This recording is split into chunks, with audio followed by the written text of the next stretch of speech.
বৰপেটা জিলাৰ মাজৰচৰ গাঁৱত সংঘটিত হৈছে এক ভয়ংকৰ ঘটনা।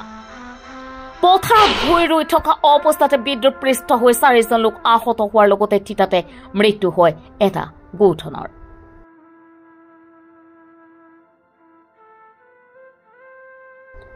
খেতিত পানী দি ভুই ৰুই থকা অৱস্থাতে পথাৰত থকা এটা বিদ্যুতৰ খুঁটা বিদ্যুৎপৃষ্ট হয় আৰু লগে লগে পানীত কাম কৰি থকা সাইজুদ্দিন আহমেদ, মনোৱাৰ ৰহমান, ইনজামামুল হক আৰু আফজালুৰ ৰহমান বিদ্যুৎপৃষ্ট হয়। লগে লগে 4জনক আলুপতি ক্ষুদ্ৰ প্ৰাথমিক স্বাস্থ্য কেন্দ্ৰত ভৰ্তি কৰাই পৰিয়ালৰ লোকে। ঘটনাস্থলীত উপস্থিত হোৱা বিদ্যুৎ বিভাগৰ কৰ্মচাৰীক ককৰ্থনা কৰে স্থানীয় ৰাইজে। পিছত ঘটনাস্থলীত আলুপতি আৰক্ষী উপস্থিত হৈ পৰিস্থিতিৰ বুজ লয়। এই ঘটনাই চাঞ্চল্যৰ সৃষ্টি কৰিছে অঞ্চলটোত। News text report MT news.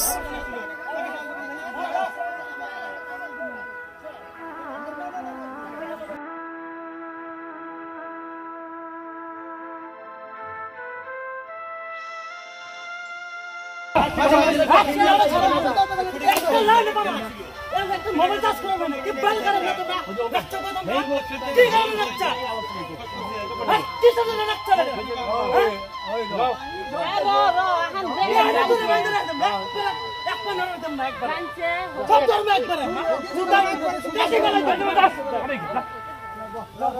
संविधान করে আবা ফিরে দাম কর সংবিধান করে আবা আজয় বাবা সংবিধান কি পিটেলে সমাধান হবো পিটেলে সমাধান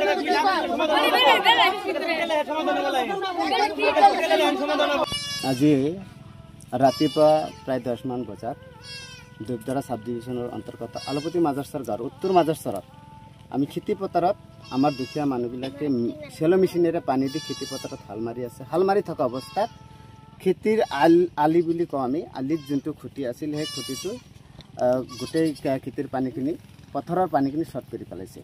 যিহেতু আমাৰ এই মানুহখিনি নিৰক্ষৰ, সেইবিলাকৰ প্ৰতি ইমান জ্ঞান নাই, যাৰ কাৰণে গম পোৱা নাই।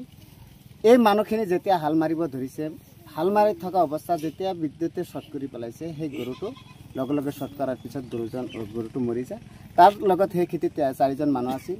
সেই সৈজুদ্দিন নামৰ মানুহজনৰ লগত তাৰ 3জন ল'ৰা আছিল। ল'ৰা 3জনৰ গাত শক্তি থকাৰ কাৰণে অলপ গম পাই ছুটি অন্য এটা খেতিত দৌৰি গৈছিল, কিন্তু সৈজুদ্দিনে কোনো ধৰণৰ দৌৰি যাব পৰা নাছিল, যাৰ কাৰণে সৈজুদ্দিনে এতিয়ালৈকে বাগৰি পৰি আছে আৰু লগে লগে গৰুটো মৰি গৈছে। মানে গোটেই পথাৰটোৱে শ্বৰ্ট হৈ আছিল, গোটেই পথাৰটোৱে শ্বৰ্ট হৈ আছিল।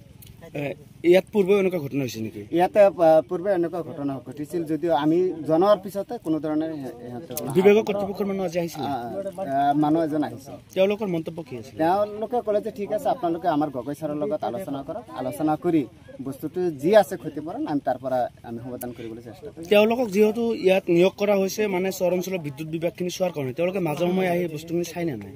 তেওঁলোকে মাজে সময় আহি জাষ্ট পইচাটোৱে খোজে, কিন্তু বিদ্যুৎ মাচুলটোৱে খোজে, কিন্তু কোনটো খুঁটিত কি হৈ আছে সেইটো কেতিয়াও লক্ষ্য নকৰে। আপোনাৰ মন্তব্য কি থাকিব, কি বিচাৰে? আমি এইটোৱে বিচাৰিছোঁ, আমি গগৈ ছাৰকো এইটোও ক'ব বিচাৰিছোঁ, যিকেইজন ল'ৰাক আমাক ইয়াত নিয়োগ কৰিছে তেওঁলোকে অতি লোভী, তেওঁলোকে পইচা নোহোৱাকৈ কোনো বস্তুৱে বুজি নাপায়, তেওঁলোকে কোনটো খুঁটিত কি হৈ আছে সেইটো কেতিয়াও লক্ষ্য নকৰে।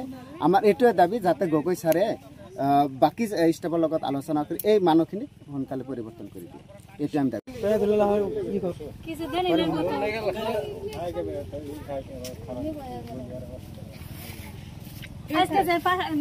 एक पास निये जमीर